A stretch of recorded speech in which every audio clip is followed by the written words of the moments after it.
Germany's Social Democrats celebrate after narrowly beating their conservative rivals and the party of Angela Merkel. As the chancellor bids farewell, the country held one of its most competitive elections in more than a decade. But despite the SPD coming out on top, can they form the next government? I'm Andrea Sankey, and today's newsmaker is the German election.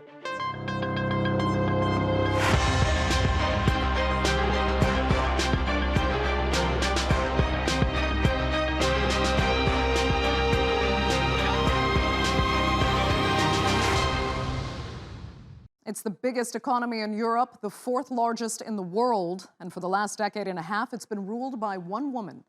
But Chancellor Angela Merkel will soon step aside as Germany enters a new era. On Sunday, tens of millions took to the polls, marking the first election since World War II with no incumbent candidate. Merkel's decision not to run likely hurt the Christian Democrats, also known as the CDU, who suffered their worst result in more than 75 years. Now, while no party won enough to form a government on its own, the center-left Social Democrats were the biggest winners. And as the exit polls came through, SPD leader Olaf Scholz said it was clear that Germans wanted change. It will be a long election night, that's for sure. But it is also certain that many citizens have chosen the SPD because they want a change in government, and also because they want the next chancellor of this country to be Olaf Scholz. Well, it may not be Olaf Scholz, but Germany will have a new chancellor for the first time in 16 years. Angela Merkel, often seen as the world's most powerful woman, was also considered a de facto power broker of the European Union.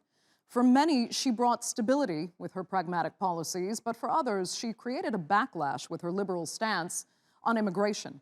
In a moment, we'll discuss how history will remember her, but first, let's take a look at some of the many challenges Merkel faced over her political career. Raised in communist East Germany, Angela Merkel first entered the German parliament in 1990. She rose quickly through the ranks of the CDU, and by 2005, she became the country's first female chancellor. Throughout her 16 years in power, she's faced multiple challenges, one of the first being the global financial crash of 2008. While some of her European counterparts were crushed by the crisis, many believe Merkel thrived, keeping the German economy relatively stable. In 2015, during the migrant crisis, more than 1 million refugees arrived in Germany. Merkel famously remarked, "We will manage it." It almost cost her job, but the outgoing chancellor believes her decision has paid off, with more than half of those refugees now working and paying taxes. But what Merkel may most be remembered for is what she's done for women. Most of the world's leaders are men, but Merkel was never afraid to stand up to any of them, including U.S. President Donald Trump. Well, over the next few days, weeks, maybe even months, Germany's political parties will be wheeling and dealing as they try to form a coalition government.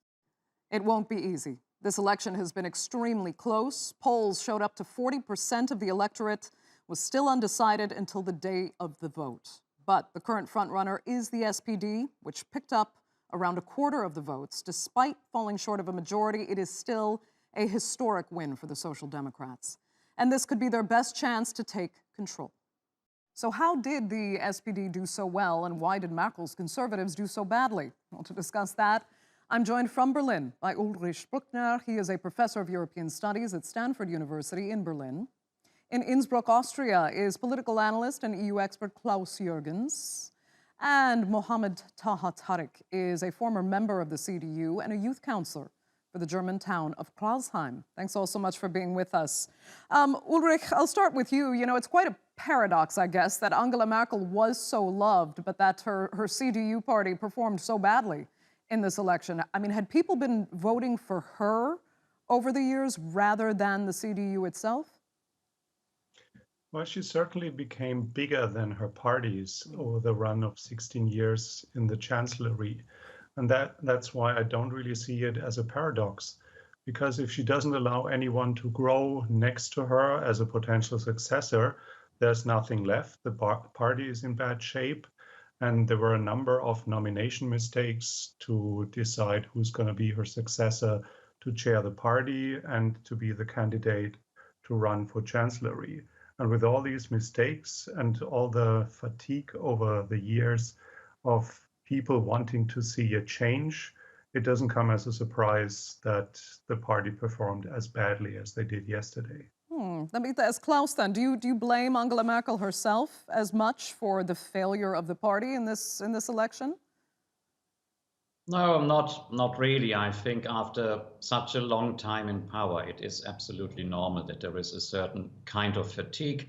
The infighting starts some year before because everyone knows at some point in time there will be a successor. So I wouldn't really blame it on her. When she decided to not run again, basically the floodgates opened to who might be the successor. I think I rather put it into the general wider context that everything was changed what no one had ever expected. We live in a post-Brexit, hopefully soon post-pandemic era. Things changed, societies changed, our daily life changed. And I think many people just wanted to have a new beginning. Yesterday, the big Berlin round made it very clear that I think most would rather not continue with the old traditions, but somehow risk it this time to bring politics closer to the people. I wouldn't blame it entirely on her, or not even. I think I would blame it on the circumstances, to be honest. Okay, let me ask Mohammed, as a former CDU member yourself, do you blame Angela Merkel for not properly, arguably, as Ulrich was saying, nurturing a successor and taking on the identity of her party kind of entirely by herself? Was that detrimental to the CDU? Definitely not, because I personally stayed with Merkel so closely. Like, I found her like a titan of the diplomacy, right? So what I saw in her is that she doesn't look for success in the short term, but success in the long run. Definitely, that doesn't mean that she didn't have played political games.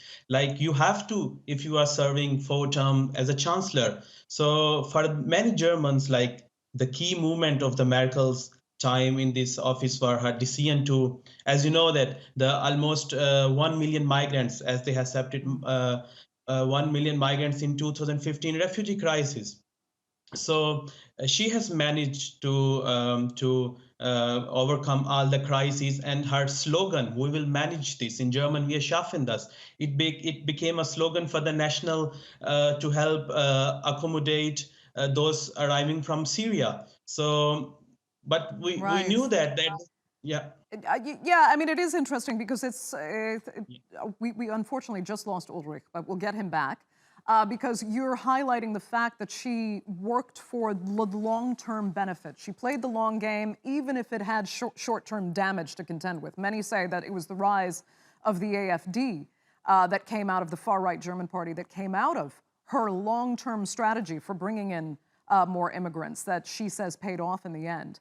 But I want to move forward a little bit, because now we have SPD leader Olaf Scholz actually saying that this election proved, it is now clear that Germans want change. But others are saying actually this result doesn't really show that. It kind of creates more questions than answers about what Germans really want. What do you think they're saying with this turnout, especially the youth that played such a big role this time, and what they want going forward? Yeah, definitely. Like, I personally, if you ask me whom I voted also for SPD and the Greens, because I knew that there is a new phase coming, and I was very optimistic that these elections are going to bring a very positive change in the society. Right now, we have like around 3 million youth who participated in the elections, and the majority of youth took participate in the elections, but the social media played a major role in it. Like, we can see that the FDP and the Greens, they have put a relatively strong focus on the young voters. They sent the letters in their homes to the youth, and they simply impressed the youth, the young voters, through their topics like Fridays for Futures, the climate change, the digitalization, and especially they put their focus on the migrants. Like, we saw that there are a lot of people with the migrant backgrounds. They moved to the SPD, and they voted for them. And the people who voted CDU in the last years, they moved to the SPD, and some of them moved to the Greens. and especially the young voters. We saw that there are so many young faces standing in the front of the Greens in the SPD, but in the CDU, the same situation happened like last few years. Okay. They are saying the old faces. Right. You know what? Let me bring Ulrich back in. Ulrich, I'm not sure how much of the last answer and question you actually did hear, but I'd like to look at kind of the wider picture for those that live outside of Germany and don't really have very intimate knowledge of German politics. You know, Germany is somewhat unique, if I can say that. When we're talking about what voters in this election actually wanted, Olaf Scholz says they wanted change. Others say no, now we have more questions about what they really want. But in the context, actually, of Western democracies, the divide between traditional right and left parties is not as stark in Germany as it is in many other countries. I mean, if you'd only looked at Merkel's policies over the last 8 years or so, you could have thought that she was actually on the left. So there's a lot more nuance, I'll say, to mainstream German politics. Is there not? A very different situation compared with France or Britain or the United States, in which a very polarized society is represented by a very extreme alternative position in the political spectrum. In Germany, this is why a number of parties that try to win something cluster in the center, and they become more and more similar. Even if the rhetoric is very based on we have nothing in common with the Green Party, they actually do have a lot in common, and it remains to be seen how they overcome personal animosities to find a position. Oh, Ulrich, unfortunately, your connection is... push chancellery in their direction. Yeah, your connection is quite choppy. You keep dropping out. But let's try to get that corrected, and we'll come back to you. I'll move on to Klaus at this point. Because, yeah, it is interesting how, except for the extremes, and they are in the minority in Germany, other German parties, whether if they're on the right or the left, Klaus, I'm sure you'll agree, do have actually a lot more in common. They still believe in a social system that does benefit much more the greater good in Germany than they would, for example, in the United States. So when we talk about a coalition, when you look at a coalition perhaps between the SPD, you know, the Greens and the FDP, it kind of seems like a no-brainer. But tell us why you actually think it's not a no-brainer and it could get complicated forming a coalition now. Well, that's a good point. I think it is actually possible. Only this morning I said that I think the FDP could become the kingmaker rather so than the Greens. Now, the Greens are a given fact. They want to govern at all costs. They want to have a climate policy government. That was said yesterday. Whoever gives it to them, they will be in government with a number of ministerial posts. Fair enough. It is a power game in politics anywhere else, as in Germany. Now, the FDP could play a very, very clever role by negotiating with the Greens first, as Mr. Lindner announced yesterday could be an option. Then see, is there a roadmap between the two of them? And then see, could the SPD or the CDU, CSU be the better match for this? For the time being, I still think the FDP is going to side with the CDU, CSU. Should they see a viable option, the Greens would come on board. Now, would the Greens come on board? It all depends on Olaf Scholz. How far will he go with his economic stimulus package policy by saying the government must step in, not only private enterprise? How much room is left for innovation in climate-sensitive areas, climate-sensitive industries? Will the Greens swallow a 50% bitter pill? So I think it is not yet a given factor that Olaf Scholz is actually the new chancellor. I think the CDU is plotting a little bit, and why not? This is politics. But if I may, for 10 or 20 seconds, come back to your point, Andrea, it is absolutely true. I grew up in Germany. It is based on the Volkspartei, the People's Party methodology. You never wanted to have too far to the left. That's what we have in Eastern Germany. You never wanted too far to the right. God forbid, never repeat what happened in Nazi Germany. Wow. So ultimately, the middle ground became so important, omnipresent, to make sure that almost everyone is represented. It was a status quo. It was stalemate society. Nothing really happened, except for Willy Brandt. We dare more democracy. Yes, but basically it was a day-to-day management, successful, peaceful, democratic. And I think everyone wakes up in Germany and says we only have 50% of the vote plus the FDP. We have around 40%, and things might change. There's the Green, now an established party. We still have the far right, the AfD. There might be different movements. The Linke is still there. So it's a new reality. And people need time to come to terms with it. Yeah, it is interesting you say, though, and Mohammed, I'll address this as well with you, that Germany does kind of like the middle ground. They have seen the extremes before, and it didn't bode that well for the country. So let me ask you what you think has happened to the Alternative für Deutschland, the AfD, the far-right party. They seem to be increasingly on the margins. Was it only because they seized that one kind of opportunity when people were so torn over immigration and there was fear that they were able to stoke even further, the AfD was, and it didn't quite work out because Merkel, as you said, played her long game. It's balancing out. Germany's okay. And is the AfD on the margins because of that? And will it disappear further as we go forward? It will definitely disappear. As we saw that yesterday, the 2% points are less like in compared to the last years, because we knew that the young generation is coming up. I'm 23 years old. Like, I don't have so much experience like your other moderators, but I can feel that how they are putting the young generation behind. Like if you see the program, you will see that there is no difference. I will be very harsh here. Like, they want to ban a girl who is wearing hijab, and she cannot do any job by wearing hijab in an open government institution. So like they will definitely go back. You have the we are not living in a time of Talibans, like Talibans did the same. They banned the girls with they said that only the girls can go to the schools by wearing hijab, and the girls who don't wear hijab, they cannot go to schools. So the AfD has the same ideology, and this ideology will not work in the future because we generations are coming up, and as the elections showed already, that we are not going to. Oh, sorry, I didn't mean to cut you off. I was just letting you finish. Go ahead. You didn't mean to what? Okay. Yeah.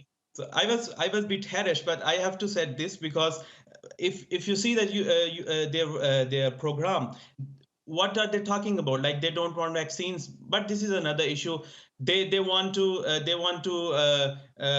make that, like, they want to the immigrants who are coming to Germany, they don't want to let them to become a German citizen. So they want to have this law away from the from our gazettes, from the German constitution. So this is not going to work like this. And the other parties, they are representing our views. We are like a lot of immigrants, migrants here, living here, and we are working with all the institutions. Like, it's our responsibility to stand against these far right parties and to let them take down. Okay, let me turn to Ulrich, because I saw you smirking slightly at some of the things you heard. I mean, would you agree that the AfD is being pushed ever further into the margins, or do you think there is still a legitimate place for them in German society? Well, if you claim to be a pluralist society and everyone clusters in the center, then calling this is without alternative, which is a Merkel quote, gives birth to an alternative. And you always find people who feel neglected, who don't feel represented, who have a different understanding of what politics is about, and they need a home to protest, to express their anti-modernist positions. And in times in which change is becoming so much faster and so much fundamental, and what we hear from the pro-reform parties is that they want to push change, that digitalization and repositioning Germany in a world that is very different from what it was some decades ago, that this comes as a threat to everyone who's afraid of their status and is afraid of, am I be able to catch up?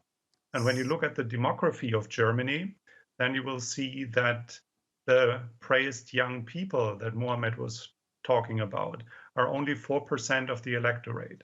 So the SPD won with the support of old people, and old people by nature are not that keen in promoting reforms. Interesting.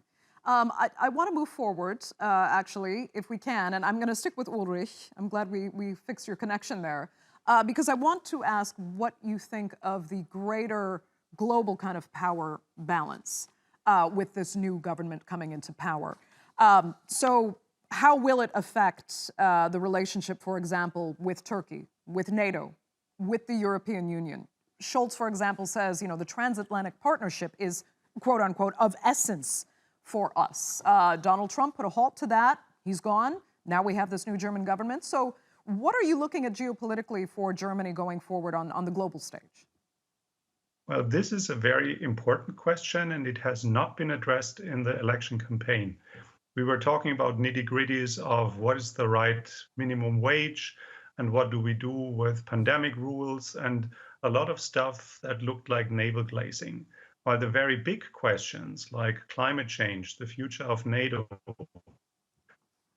fixing the transatlantic of what we saw in Australia 2 weeks ago, the position towards Russia, do we join forces with the United States towards China, or do we see them as the most important trading partner? All of these questions need to be addressed, and it will be extremely complicated if we have the smallest possible chancellor in terms of weight and power that this country has ever seen. Because a coalition consisting of 3 parties, or in the case of Jamaica, it's even 4, is so unpredictable because there are so many potential rivalries within the coalition that it will be very hard to find something like a straightforward position that is represented by a leader who can really lead and is not led from behind by his junior coalition partners. Okay. Klaus, let me see if you share that opinion, actually, that, how this could affect Germany on the global stage going forward, and how important it is, because you were actually talking about the coalition potentially between the CDU and the SPD, which would make it a lot more powerful, potentially more influential globally. Would that be better for the country? Well, I think it all boils down who would be the new foreign minister. I think we heard enough rumors now who wants to be the finance minister. Both the Greens and the FDP have a candidate now. I think this will be an interesting battle. But the foreign ministry, and unfortunately, because we spoke about the Merkel legacy already, the last years now, sidelining Corona and whatever, even before, unfortunately, Germany seemed to have lost a little bit of its international clout. It had gained so well over the decades with the Brandts, the Schmidts, the Helmut Kohls, the Gerhard Schröders. And I'm not saying Merkel was not up for it, but there is a kind of void on the European level. Perhaps even Macron and France might step in. It seems that after the 2015, as my dear colleague just said, wir schaffen das, the migrant crisis situation, and solving very well the 2008 financial crisis eventually, that somehow Germany was looking a little bit inward. So many problems, and indeed the far right cropped up, a huge problem you have to address. You can't just look overseas and say everything is perfect in Germany, we don't care. So of course there were domestic issues, but I really think it is time for Germany to recalibrate its foreign policies by a proactive foreign policy. What do we do in NATO? Yes, you mentioned. What do we do in the European Union? What is the bilateral standing with many other nations? And I haven't heard, as Dr. Brueckner just said, I haven't heard anything during the election campaign from any of the candidates claiming international relations territory. And I think this is very sad. Germany has come a long, long, long way coming of age internationally, and there should not be any abrupt closure of this. I really hope someone picks it up, the baton, and pushes it forward. Okay. This will help domestic policies, and this will help the international standing. It will help international trade, international. Fair enough. Last minute, Mohammed. I mean, as a young voter, how much does all this matter to you? Go ahead. I just want to add some words here. Like, we saw that Germany has completely lost in Afghanistan, and we're completely losing everything in Mali. Wherever we have our foreign policy working from Germany, we are losing everywhere. So Personally, as a German citizen, as a voice of the youth, I personally say that we have to focus on our internal matter first, and then we will improve our foreign policy. We know that today Europe's most important defense against coalition is to build up its own economic strength. So we have to focus first on Europe, and this can make it like if we concentrate on our own economic strength, this can make it harder for the third countries to leverage asymmetries to pressure Europeans. Like if we want to ensure Europe to achieve this, to make our economy strong and to make our relationship strong in the foreign policy, we have to first make our Europe strong. Has to And start we at home. Germans should. Yeah, we Germans should push for the completion of the single market, and we have to strengthen our euros. Okay. Mohammed, I'm going to have to give you the last word. Unfortunately, we're completely out of time for this edition of the Newsmakers. I'd like to thank, of course, all three of my panelists so much for being with us. And to our viewers for tuning in as well. Remember, you can follow us on Twitter at @the_Newsmakers, as well as our YouTube page. Be sure to subscribe. I'm Andrea Sankey. We'll see you next time.